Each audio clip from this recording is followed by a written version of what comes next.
Guinness stated that Mitchell's submitting scores were obtained while using MAME.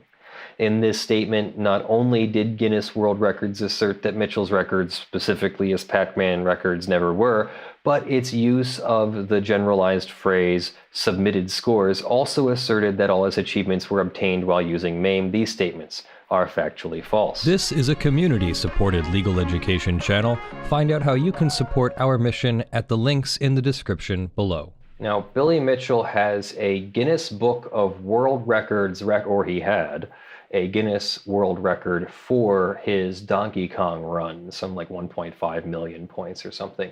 And there's been a lot of videos going back and forth the past year or two about whether that's even possible, or whether the game would have to glitch or be glitched, or maybe be run on an emulator like MAME. And Billy Mitchell has not been happy about the videos and the Guinness Book of World Records retracting his high score and his world record. So let's take a look at what his lawyers have to say. They have sent a demand letter. Dear sirs and madam, the following sets forth Billy Mitchell's official demand for retraction by Guinness World Records and Twin Galaxies, which I think was the arcade that was involved with his record, for their defamatory statements made against him. On April 12, 2018, Twin Galaxies issued defamatory statements against Billy Mitchell's video games record and legacy, claiming he cheated to achieve his Donkey Kong scores. Specifically, Twin Galaxies stated that he did not achieve his scores on original unmodified hardware. Twin Galaxies then stripped Mitchell of all his records and achievements. They followed the statement 10 hours later with articles such as 5 impressive and legitimate feats involving video games. This article, which heavily stressed that the records discussed were legitimate achievements, started by reallocating Mitchell's most famous achievement, the perfect Pac-Man, implying that Mitchell cheated to achieve it. Moreover, Twin Galaxies never clarified that Mitchell did not cheat to achieve this record. The following day, April 13th, 2018, Guinness World Records followed suit, stating to Variety, the Guinness World Records titles relating to Mr. Mitchell's highest scores on Donkey Kong have all been disqualified due to Twin Galaxies being our source of verification on these achievements. We also recognize records for the first perfect score on Pac-Man and highest score on Pac-Man. The spokesman added, Twin Galaxies was the original source of verification for these record titles, and in line with their decision to remove all of Mr. Mitchell's records from their system, we have disqualified Mr. Mitchell as the holder of those records. Guinness World Records will look to update and find the appropriate holder of these records within the next few days. Notably, Guinness World Records then published its 2019 Gamers Edition book titled The Records That Never Were. Guinness World Records specifically cites the disqualification of Billy Mitchell's highest score on Pac-Man and the first perfect score on Pac-Man. Following that, Guinness stated that Mitchell's submitting scores were obtained while using MAME. In this statement, not only did Guinness World Records assert that Mitchell's records, specifically his Pac-Man records, never were, but its use of the generalized phrase submitted scores also asserted that all his achievements were obtained while using MAME. These statements are factually false. There's the article, The Records That Never Were. It is important to note that Guinness World Records never conducted an investigation into Billy Mitchell's Pac-Man records. As a matter of fact, there is no evidence to support Guinness World Records' assertion that Mitchell's Pac-Man scores never were, or were obtained while using MAME. Lastly, there is certainly no evidence to support the claim that all his submitted scores from 82 to 2018 were achieved while using MAME. This is especially ridiculous considering MAME was created in 1997 and the majority of Mitchell's scores occur in the 1980s. In addition, Walter Day, founder and owner of Twin Galaxies from 81 to 2014, stands behind Billy Mitchell. Mr. Day, not the current Twin Galaxies administration, is the original adjudication source of Billy Mitchell's records. In line with Guinness World Records' words to Variety, the linked evidence package that accompanies this letter and Day's testimony warrants restoration of Billy Mitchell's achievements and legacy. Day's own letter is included in this demand for retraction, which includes his sworn testimony and advice for Guinness World Records. As to Twin Galaxies, its investigation did not provide Billy Mitchell fair opportunity to provide evidence to prove his innocence. Throughout the investigation, Twin Galaxies had a double standard. Specific evidence against Mitchell was accepted, while evidence of equal stature was rejected. Further, Twin Galaxies selected a biased third-party investigator with close ties to the Donkey Kong Forum, another group defaming Billy Mitchell. This investigator was openly inflammatory throughout the investigation and expressed his support of score removal on the very first day of the dispute. There was nothing unbiased about him. This, along with other examples, displays a substantial level of constitutional malice. This letter demands that both Twin Galaxies and Guinness World Records retract their claims against Billy Mitchell and immediately restore his achievements and good name. Attached to this letter via link is the full evidence package, we'll look at that in a moment, which provides that the claims of Twin Galaxies and Guinness World Records are false.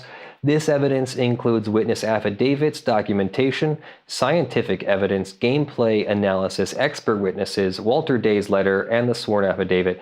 Due to the overwhelming evidence, neither Twin Galaxies nor Guinness World Records could possibly refuse this retraction request and claim to be acting without constitutional malice. That's the malice for defamation.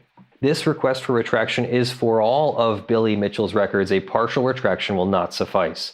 Both Twin Galaxies and Guinness World Records must retract their claims impugning Mitchell's scores publicly, so the damages done to him will finally begin to reverse.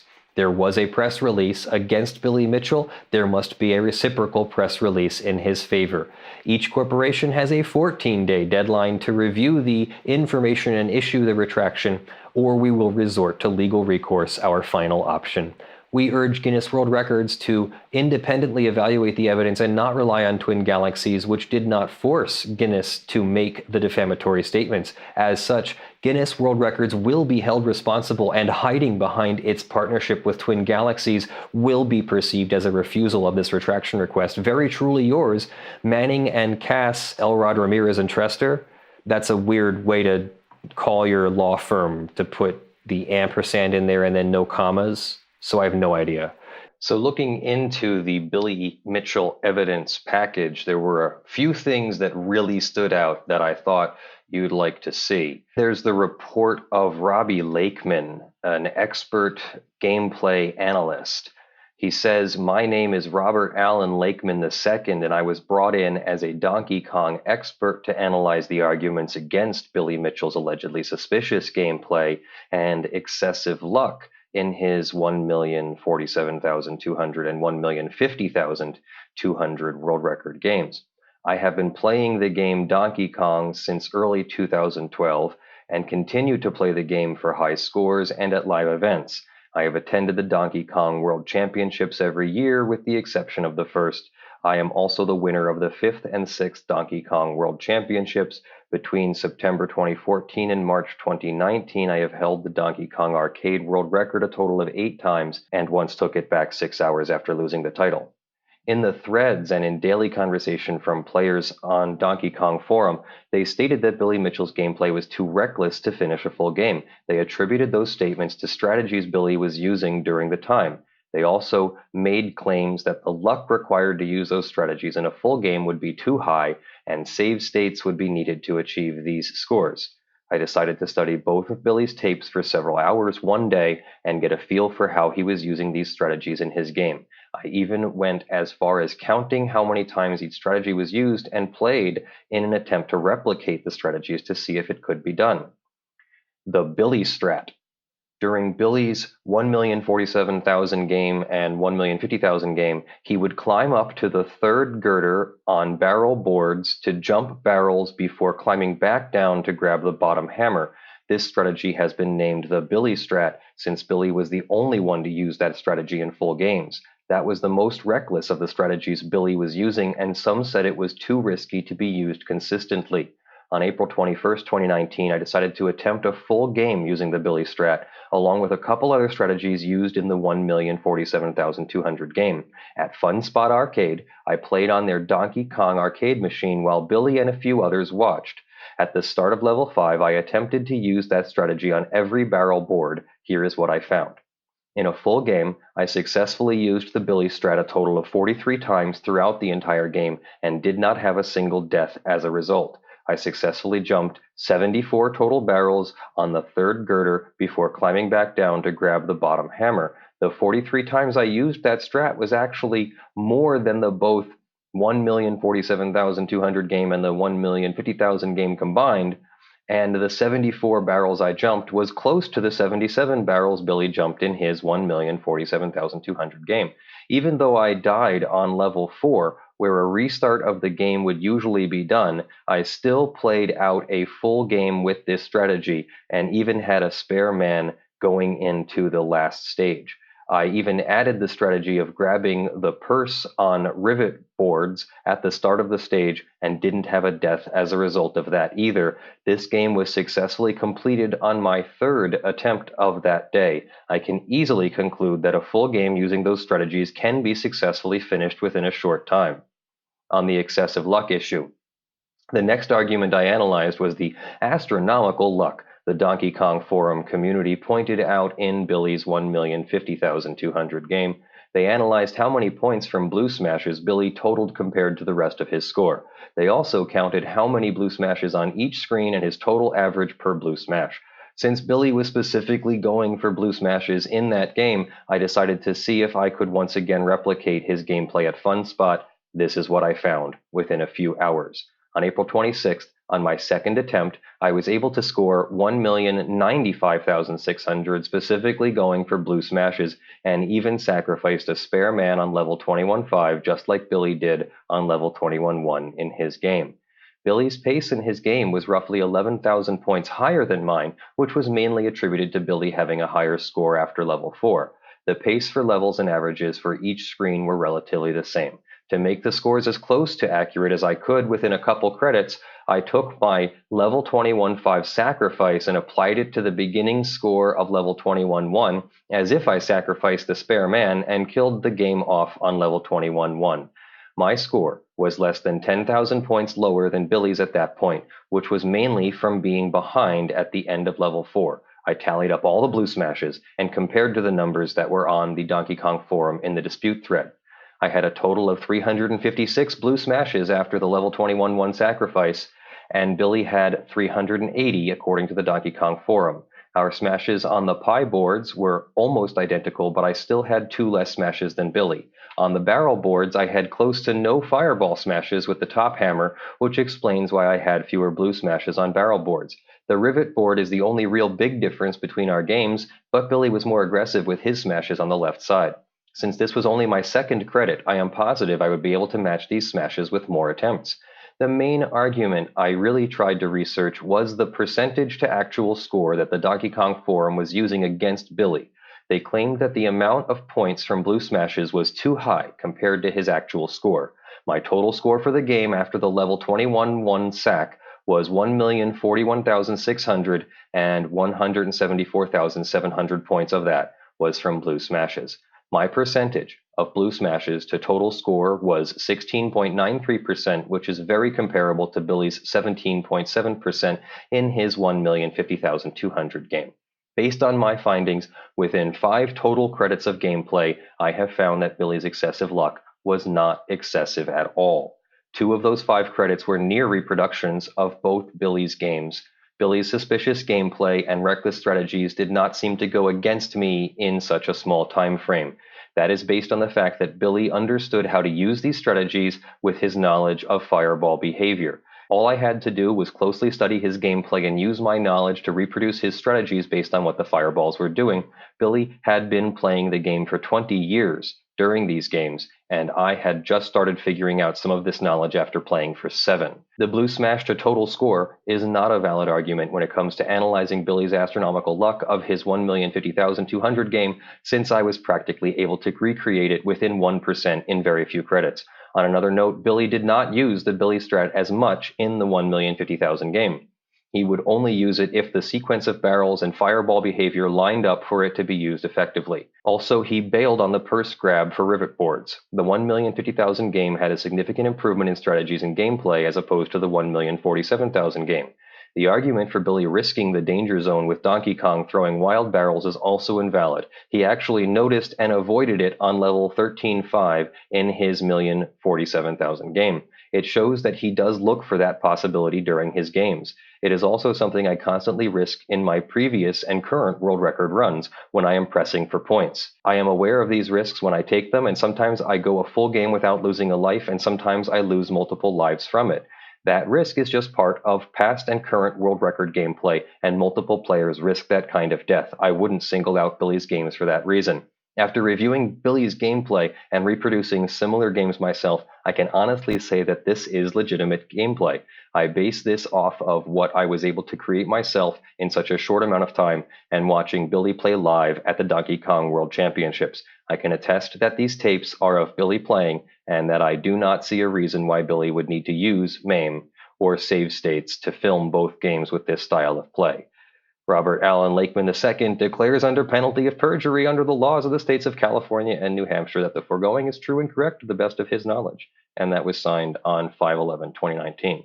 So that's really interesting. I'm going to post the link to this evidence packet and the retraction letter in the description of the video. So please go take a look for yourself and let me know what you think in the comments below.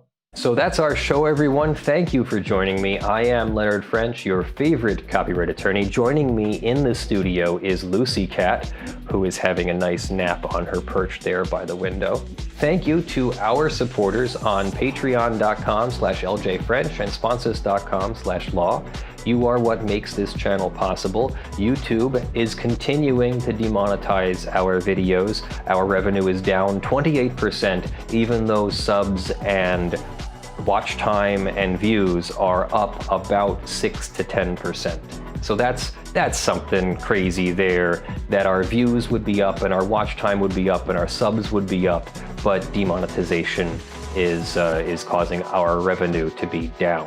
Even though our videos get manually reviewed and get manually remonetized, of course it never happens when the initial peak of views is happening. It always happens hours or days later. So it's very unfair, and we're looking forward to filing an amicus brief in the DJ Shorty case just as soon as there's something to file an amicus brief on. Usually this will be YouTube's motion to dismiss, I would expect. So we're keeping an eye on that, and we will file a friend of the court brief for that. So thank you very much to our supporters in the month of September. Thank you to Joshua Davis from TandaPay. We are working on the TandaPay video final production here, and it will be out early next week, very likely on Monday itself.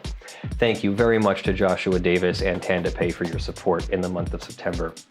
Thank you very much to our $50 plus supporters: John Steele, Gavin Barnard, Kyle Mudrak, Eevi, Michael Pearce, Spirit Bear, Jan Negrey, Daniel Perez, Snorre Wisotzky, Joe Tyson, and blackleaf. And thank you to the $5 plus supporters who will be scrolling on the screen in front of me, and Brandon will put some Luxembourg video. We have 2.5 hours of Luxembourg video from Saturday. I've put it together into a 1.5 hour thing, and we're going to put labels on it and some graphics and stuff, and then maybe release that so people can watch if they want to see what Luxembourg is like and us walking around. Thank you very much for joining us. I'm going to have a very nice dinner with Kaylee, which we won on that tour that I just spoke about a second ago. We had to answer questions or something on the tour, and apparently we did pretty good. So we got a very nice 3 or 4 course dinner tonight for Kaylee and I, and that's where we're going. So maybe you'll see me tweet about that on my Twitter account, Leonard J. French. So thank you for joining me. I'm Leonard French, your favorite copyright attorney, and we'll see you in the videos that drop. Have a great week, great weekend. See you on Sunday on twitch.tv/lawfulmasses at 10 a.m. Eastern.